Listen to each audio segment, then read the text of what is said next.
Welcome to the weekly energy weather report with me, Irina. I am excited to talk about the full moon in Virgo this week and how you can make the most of that energy and specific rituals you can practice to harness the energy, because this week is going to be a very interesting one, fun. And anyway, so let me just start it off this way. The way that I bring through the energy weather report for you is I bring together a group of spiritual practices that I've been studying for the last 3 decades. And for me, I have a background in yoga, I have a background in energy healing, a background in astrology, a background in tarot reading and crystal healing, sound healing.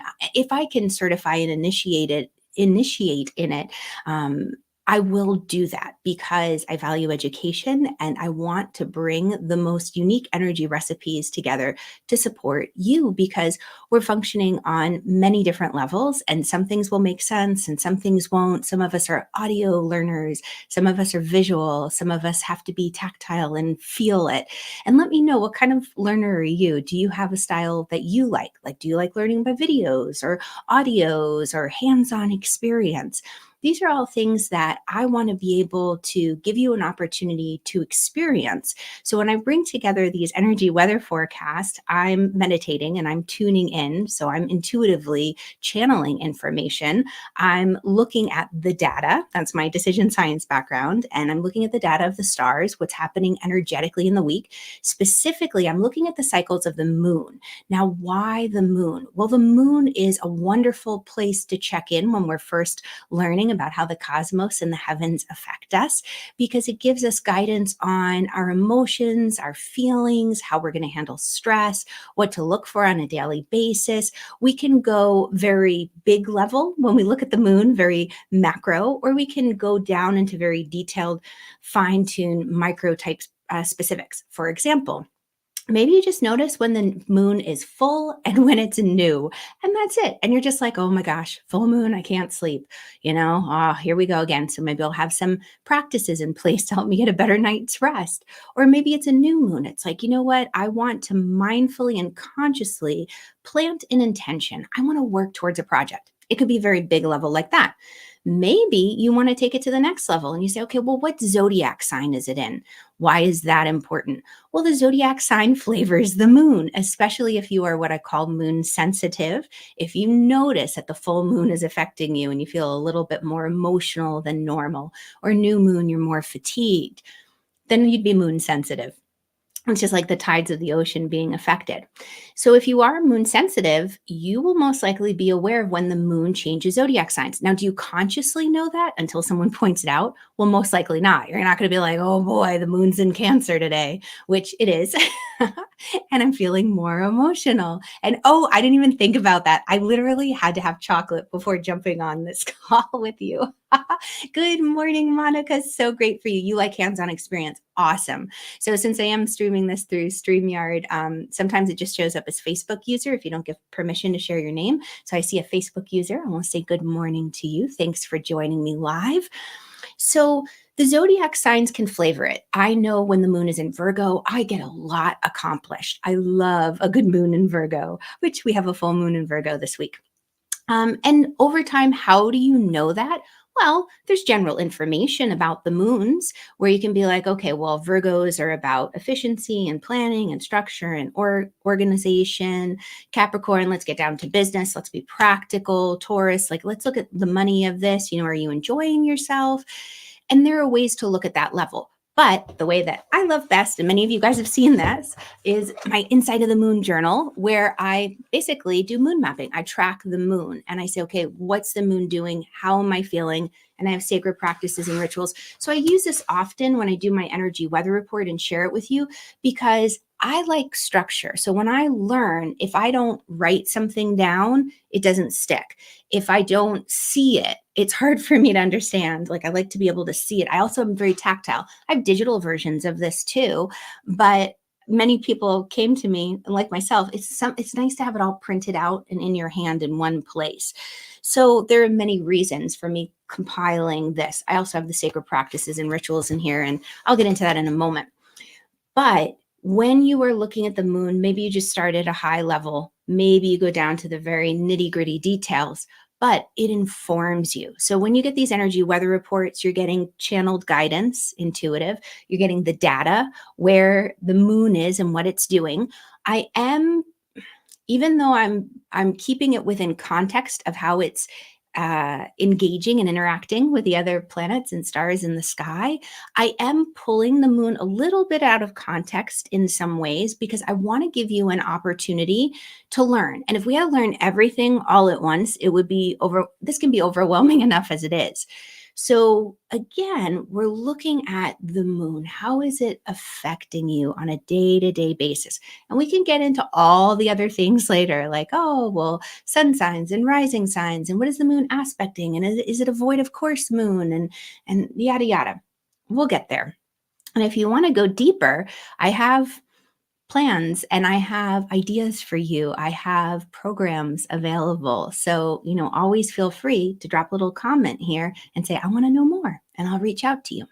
So, with that being said, this week we do have a full moon in Virgo, and let's start with a card reading because that's always fun. So, I'm going to knock 3 times. I do that to clear the energy of the deck. And I'm going to ask you to tune into your energy. Just place your hand on your heart, and happy birthday to the Pisces. We're going to talk about Piscean energy as well. And just ask, what's the most important thing that I need to know for this upcoming full moon? We'll do 2. So 3 of Pentacles. I'll describe what I'm getting information. It's going fast. So 3 of Pentacles. Most important thing that you need to know about this new moon is gather your people around you, your community. If you're in a place where you feel like, I don't have a community, I don't know where I belong, I don't know where I fit in, I'm going to encourage you that you're the weighty one, meaning that's how in yoga we would translate guru. Guru, if you think about a blanket and everybody holds a corner of the blanket and you place a bowling ball on the blanket, it rolls to the center of the blanket. And then anything else, any other balls or objects you put onto the blanket will all gravitate towards the weighty bowling ball. So when you are the weighty one or the guru, you are the inspiration. You're the one attracting and drawing people to you. It's like, oh, well, I couldn't find, the moon journal or planner that suited what I felt in my heart, what I was trying to bring forth and collect and engage and create. So I made one and I invited people to come join me and play with it. And so we can talk about it together. That's a 3 of Pentacles. It could also be seen as going to an expert. Maybe you have some plans, maybe from the new moon, you would set an intention, or you're working on a project and you say, you know what, I need to bring this forward and get an expert's advice on it. I need some input. But this is an energy for you, this full moon, that says you're not in it alone. Make sure you reach out to your community and your tribe. And for a moment, let's just talk about the full moon. We'll jump right into that exciting part, which happens on Saturday, February 24th. It's a full moon in Virgo at 5 degrees. And you're going to find that I'm kind of laughing because I pulled a card before I jumped on, because I thought, well, if I had to give one quick little catchy title to wrap up the energy of this week and this full moon, is it's time to decide. It's time to poop or get off the pot, to say it a little more nicely than how my grandpa would say it. You may not have all the information and data. You may not be able to see the big picture yet, but you need to decide. Now, what do you need to decide? Well, that's another question, deeper details that we don't necessarily have time to get into for each one of you here. But if you want to know, again, type in, I want to know more, and I'll reach out. But in the overall sense of the idea, what do you need to know more about? Or what do you need to decide on? Where are you feeling like I'm at a stalemate? I'm at a crossroads. And innately, you'll know. And the ritual that I give you for the full moon will help you tune in to discover, what is it that I need to decide on? But whatever came up when I first said it, that most likely is a thing that has to be decided. Are you going to go left or right? Are you going to say yes or no? Are you going to step forward or hold back? You're at a crossroads, a stalemate. You don't have all the information, but the decision needs to be made. So what do you do in a situation like that? Well, you can tune in and ask for guidance. Let's say, though, you tune in and you're like, I'm not getting anything. I can't connect to my intuition. What do I do? Well, in a state like that, what ends up happening, the full moon in Virgo, anxiety and worry, and the mind starts going chugga, chugga, chugga, chugga, chugga, chugga, chugga, and it starts to spin, and we spin up and out. So grounding practices are wonderful, giving the mind something to focus on. So the ritual for this week, we're jumping right into the full moon, I'm going to share with you is actually a simple little hand movement. And you're going to use the Sanskrit words. You can use English variations if you like, but what you're basically going to be doing is you're going to be bringing the tip of your thumb to the tip of the index finger, middle finger, ring finger, and pinky finger. And as you bring your thumb to the other fingertips, this is going to give your mind a focal point, and it's going to start to calm you because you're creating these electrical circuits within your body. What are you doing? You're saying, I'm connecting to my innate wisdom, index finger. I'm connecting to God universe, the ether. I'm connecting to the element of earth. I'm going to be stable and grounded and practical. I'm connecting to my intuition. So all of these fingers, and the thumb represents fire, which is going to increase, but all of these fingers represent an element. And they're symbolic of something, your innate wisdom, God universe, steadiness of earth, the intuition of water, and that's going to come. So even if you were to do that with the full moon or any time this week that you start to spin into fear and anxiety, like, what am I going to do? I don't know how I'm going to decide. Well, I don't have all the information, because not choosing is a choice, and the universe will decide for you. It'll kind of nudge you. So to calm the mind, when you calm the mind, you're going to more, well, I want to say this way, you're going to make it easier for you to hear the guidance, to hear that innate knowing of your next best step. And most likely it's going to have to be made with limited information. And once you do that, more information will reveal itself. How will you know that you made the right choice or the wrong choice? Well, let me say it this way. It's a choice. It's not about right or wrong. If you take a moment to calm the mind, and something as simple as this, and just taking deep breaths as you're doing it, and you can do both hands, by the way, it's going to calm the mind, and you bring your awareness into your heart space. How do you bring your awareness into your heart space? Well, just like when you're working out, if you ever did the old workout videos, let me know in the comments if you ever did like buns of steel, or like back in the day with the VHS tapes. I love those. Hello, Cindy. Thanks for joining live. Let me know, because in those workout videos, they'd say sometimes touch the muscle that you're working, like touch your butt, so that the glutes, your butt muscles, know to fire. Because sometimes it's hard. It's like, well, how do I know to tone my muscle? How do I know it's engaging? Well, touch it. So you can bring your hand to your heart and just bring your attention to your heart space. And you breathe. Why are we doing that? We're moving into our heart. So we're making choices from a different place. Now, do we want to just make choices based on emotion? We want to be balanced, right? That's part of my practice. And even what one of my energy alchemist mastering intuition students said to me last week, she said, Irina, she said, you're very practical about these things and very down to earth. You're not wearing these wild, crazy clothes or, with the nails or the hair. I'm not against that. If I could pull it off, I will. But more often than not, I'm a householder like you. I've got my kids and my fur babies. I'm running around in the morning to get things together, trying to get out of bed. I'm sleepy. So, I don't have a shtick, although I think that would be fun. Anyway, conversation for another time. But she said, you're very practical and down to earth, and you're not like humana, humana, humana. And she said, it's so funny because forever I was going to those humana, humana, humanas thinking it needed to be like flash and lightning in order to get the information. But you're just a normal person wearing everyday clothes. I giggled. I thought, oh, well, I thought it was a little more eccentric. No, teasing. But we don't have to go off the deep end in order to access our intuition. These practices are so subtle. We don't have to be very elaborate, or, you find a way to blend it with your values and your integrity. Just as a side note here, I was at an incredible convention over the weekend for my daughter with these amazing dancers and master dance teachers. And one of them, an incredible tap dancer, she was saying, as an artist, it's important to find freedom. If you don't have freedom, if you feel locked in, you'll never be able to express your artistry.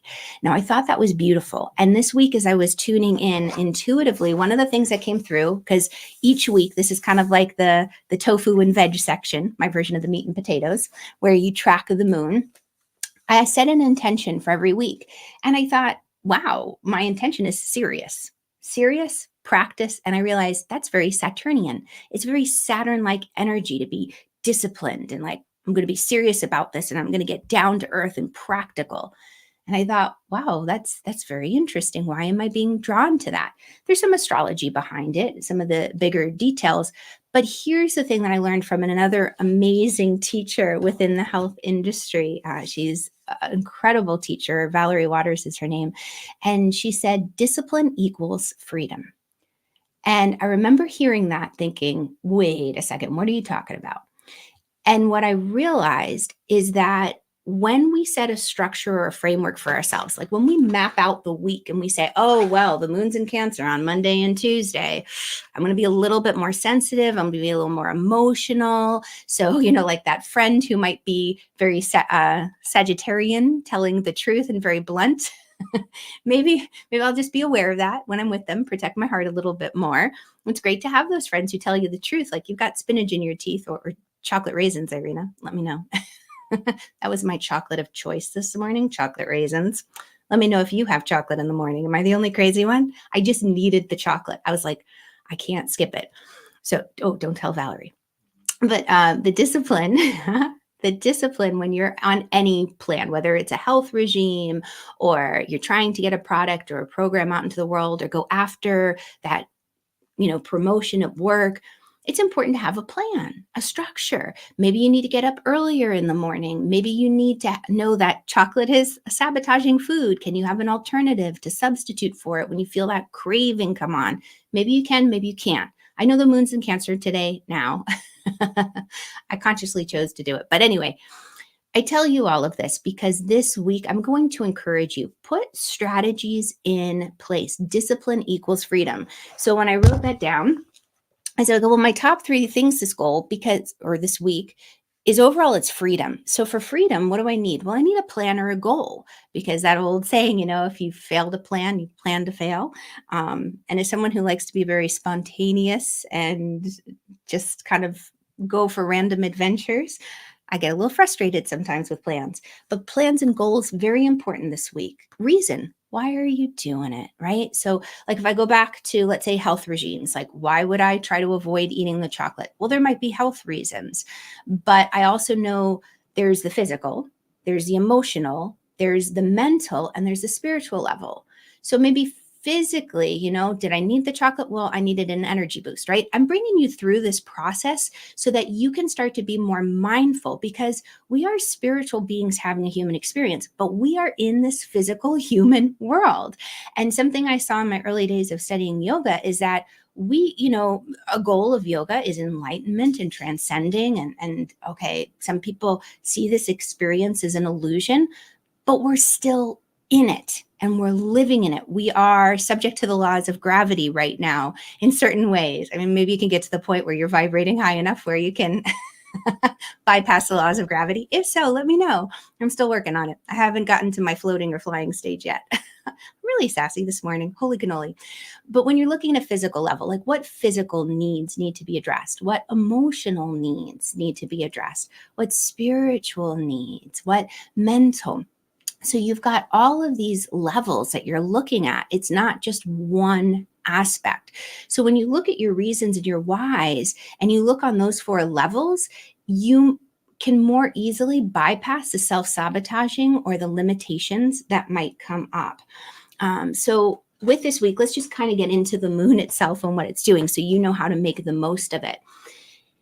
And I'll talk a little bit more about the ritual for the full moon, but you can just do that. And it's just simply breathing, bringing the fingertips together with the thumb. This full moon this week is what's called a waxing gibbous. So I like to look at the phase first. Why? Well, let's look at the high level and then we'll drill down. Waxing gibbous just means we're building towards something.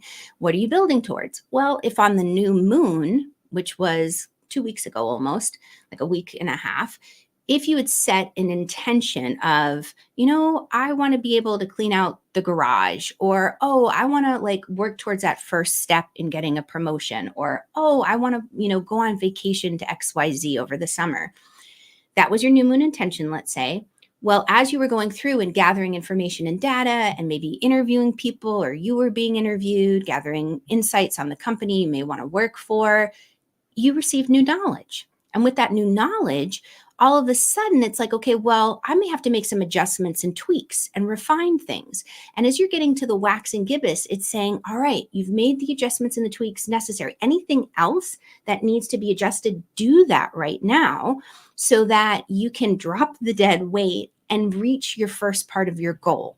That full moon is like, okay, this is the first leg in our goal reaching. We're working towards it. You might start getting tired this week. You might start saying, oh, are my actions having an effect? Do some reflection, look back and say, all right, yeah, you know what? When I called so-and-so, I got extra information that I didn't even realize about that company, their policies. And you know what? That really doesn't align with my values. So that wouldn't have been a good fit. I thought it would have been great, but now I know. So I'm going to adjust.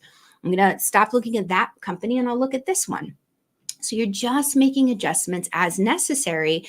And as you reach the full moon, it's really a time of reflection. It's a time of illumination. It's a time where we could, because of the Virgo new or Virgo full moon specifically, you might get stuck in your head. If anxiety and worry kick up, one of the things I'm going to encourage you to do, this is where I come back to the planner, like what rituals can support me this week? How can I nourish or feed my soul? Well, moving meditations are going to be very powerful this week.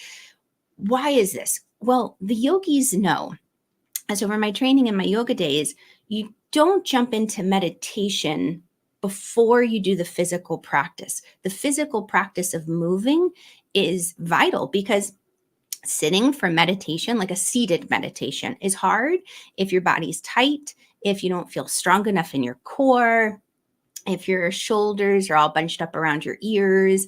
It's hard if your mind is still racing. If you move your body, then you are going to find that it is so much easier to sit for meditation or even to do another kind of meditation. But because there's different ways to meditate, you don't have to always sit. So for me this week, moving meditations, but I'm actually being drawn to doing my sun salutes, back to my Surya Namaskars. The nourish music. Bring in the music this week, especially when you don't know how to make the decision, when you're feeling like I need to decide. I'm at a crossroads. I'm at a stalemate. What do I do? You need to decide. Do you go left? Do you go right? Listen to the music, move your body, and the answers will come. So that's the phase as we're moving from waxing to full moon. Then, where's the moon this week? What zodiac sign? Well, we start off with the moon in Cancer on Monday and Tuesday. So you might find yourself a little bit more emotionally sensitive. Then we go into Leo. Leo, midweek, Wednesday, Thursday, and Friday. And thanks for everyone who's sticking with me. I'm really going long today. There's a lot that I love to teach and share. So thanks for hanging out with me. Leo moon, Wednesday, Thursday, and Friday. Leos are ready to lead. They're very loyal. There's a lot of things I want to say about this, but there is this entertainment quality. Maybe you feel the need to pick up the spirits of those around you. Maybe there's this feeling of, I want to play. I don't want to do my work, that Saturnian energy. And maybe that's why Saturn popped up. Like, okay, I know you want to go out and play. Maybe there's a couple nice spring days coming, or you're just like senioritis. I just need to, do you ever get that in high school, hear about senioritis, where you're like at the end of the road and you're like, I'm going to graduate. I've already been accepted to the college I'm going to, or I know what I'm doing next. And I'm like checked out, right? So if you are going to check out this week, don't check out this week, by the way. Don't let that Leo trick you into let's just play hooky today and go off and goof off. Have fun, nourish your inner child, most definitely. Entertain yourself, but do your work this week. Something is really magical. Well, I hesitate to say that word magical. So I think I've explained that in other videos before, but have that goal or that plan. Discipline equals freedom. Have your strategy in place and you'll find that the fun will come with more ease. And then you won't feel guilty about it, or you won't end up procrastinating and saying, oh no, why didn't I do such and such? So that's the Leo energy. That's the last half of the week. And then we move into the full moon on Saturday. It happens early, 7:30 a.m. for those in the Eastern time. For those Pacific, subtract the 3 hours. So that's like 4:30 a.m. and so on and so forth. But this week, I would encourage you with that full moon, bring your fingers together with your thumb individually. And if you know the practice of sa, ta, na, ma, even if you just say those words, it's a much larger practice. This is just kind of breaking it down. What you're saying is satya and namaha. You are bringing this truth in consciousness. You are honoring the truth within you, the truth around you. So as you're trying to calm your mind and hear the information, what's my truth? Where do I need to go? That Sat Nam, Satya, the truth. You're going to hear it, and music will help. Okay. So with that being said, if you want to pick up a journal, I have a few left in this latest shipment that came in. Definitely scoop yours up before that group disappears. And I look forward to seeing you in the community. Don't be a stranger. I love, love, love to share. And let me know what you want to learn more about. If you want to learn more about the moon, how to engage with the cycles of the moon. Some of my clients, my one-on-one clients, are looking, how do I manifest with the moon? They're looking at planning their week when things might be slow or their brain might be foggy. I'm curious, what do you want to know? And Maricela, you said good information. Oh, I'm so glad. And thanks for tuning in, Maricela. And Cindy, you did those videos too. Awesome. Love that I'm not alone in my craziness. Thanks so much for hanging in, especially if you're still here with me. Please, if this has been helpful for you, I would so appreciate and be so thankful for you sharing this with your friends. If you're watching this on a platform where you can love it up and subscribe or drop a little heart emoji, it's so helpful. It enables these messages and insights to get out to the world. And my goal is to lift people up and to connect them to their hope and to connect them to the peace that's deep within them. All right. Have an amazing, amazing week, and stay tuned for more information on full moon goodies. And if you're in my Facebook group, The Energy Adventures with Irina, I share a lot more in there too about different practices you can do with the moon. All right. Mwah! Lots of love. Thanks, Heather. So great to have you live. Have a great day, guys. Thanks for hanging out so long. Bye-bye.